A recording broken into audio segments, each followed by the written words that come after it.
इय्याक नअबुदु व इय्याक नस्तईन। मेरे पाकिस्तानियों, मैंने आप सबको आगाह किया कि पाकिस्तान में हमारी हुकूमत हटाई गई एक बहुत बड़ी बैरूनी साजिश के तहत। मैंने कौम के सामने मुरासला रखा, मैंने चीफ जस्टिस को वो भिजवाया, पहले स्पीकर को, फिर चीफ जस्टिस को, पाकिस्तान के प्रेसिडेंट को, मैंने नेशनल सिक्योरिटी काउंसिल में रखा। सबको हमने बताया कि ये मुरासले में वाज़े तौर पे एक बैरूनी मुल्क साजिश पाकिस्तान की जमहूरियत के ख़िलाफ़, पाकिस्तान की गवर्नमेंट के ख़िलाफ़ बाहर से साजिश की गई और जिसके अंदर मुलव्विस थे हमारे मुल्क के मीर जाफ़र और मीर सादेक। पहले में इसको लोगों ने माना नहीं, हमारे बड़े सहाफ़ी थे, उन्होंने कहा झूठ है। ये जो मौजूदा प्राइम मिनिस्टर है इसने कहा ये झूठ है, इनके बाकी अपोजिशन लीडर्स ने बात नहीं मानी। बाद में वो सब साबित हो गई। मुरासला अब सब दूसरी नेशनल सिक्योरिटी काउंसिल में सब मान गए कि ये वाकई मुरासला है। अब आज एक वीडियो निकली है और वीडियो निकली है अमेरिका की दिफाई तज्जिया निगार की, थिंक टैंक की वो लीड करती हैं और डिफेंस की थिंक टैंक। और वो क्या कह रही हैं, वो उन्होंने इसको आगे वजाहत की।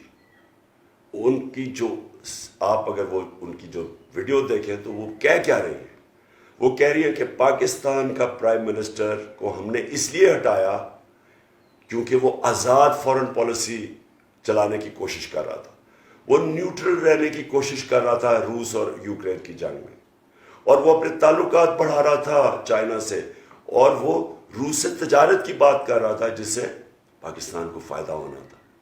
गंदम भी 30% कम पे में देने के लिए तैयार थे, तेल भी 30% कम देने पे तैयार थे जिससे लोगों के ऊपर कम बोझ पड़ना था महंगाई का। तो उसने ये वाजे किया कि इसलिए चेंज करके एक ऐसे प्राइम मिनिस्टर को लाया गया।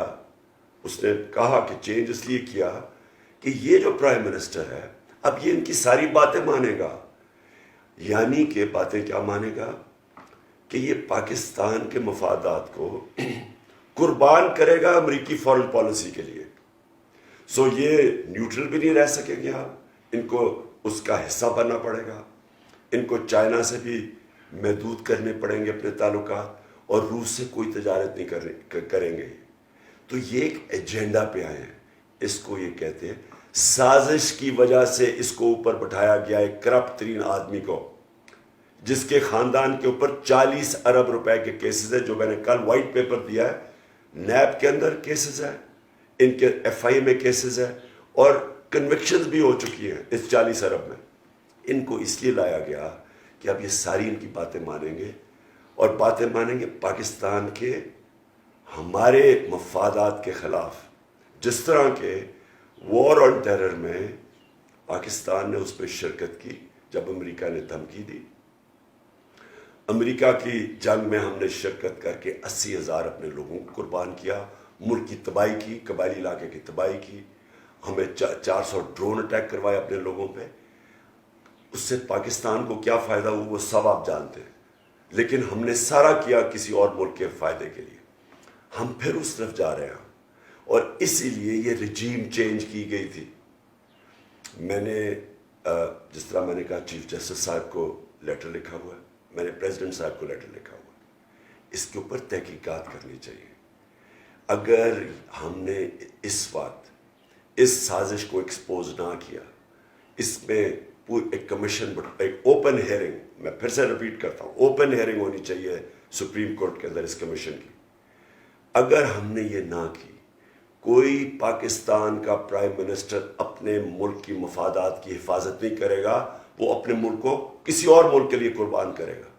इसलिए मैंने इनको कहा है कि बहुत ज़रूरी है। और मैं ये भी आपको कह दूँ कि जब भी ये तहकीकात होंगी, मैं आपको ये पूरे एतमाद से कहना चाहता हूँ कि पता चलेगा किन किन लोगों ने गद्दारी की इस मुल्क के साथ। ये जो इस हुकूमत ने, और ये माफिया लेड हुकूमत, जिस तरह की इन्होंने शर्मनाक केसेस बनाया हमारे ऊपर, ब्लास्फेमी पे, शर्म आनी चाहिए इनको ऐसे केस बना के। असल में केस बनने चाहिए इन लोगों के ऊपर गद्दारी के, जो इन्होंने इस मुल्क से गद्दारी की है। آج میں اپنی ساری قوم کو کہہ رہا ہوں، چاند رات ہے، آپ نے باہر نکلنا ہے، جھنڈے پکڑ کے باہر نکلنا ہے، آپ نے پیغام دینا ہے ملک کے اندر بھی اور ملک کے باہر بھی کہ ہم حقیقی آزادی چاہتے ہیں، ہم کسی کی غلامی کرنے کے لیے تیار نہیں، غلامی نامنظور اور امپورٹڈ حکومت نامنظور۔ آپ نے سب نے پاکستان کے لیے نکلنا ہے، میرے لیے نہیں نکلنا، پاکستان کے مستقبل کے لیے نکلنا ہے، ایک آزاد پاکستان کے لیے نکلنا ہے، اور انشاءاللہ یہ ثابت ہوگا کہ یہ قوم کسی کی غلامی سوائے اللہ کے کسی کی غلامی کرنے کے لیے تیار نہیں ہے۔ شکریہ۔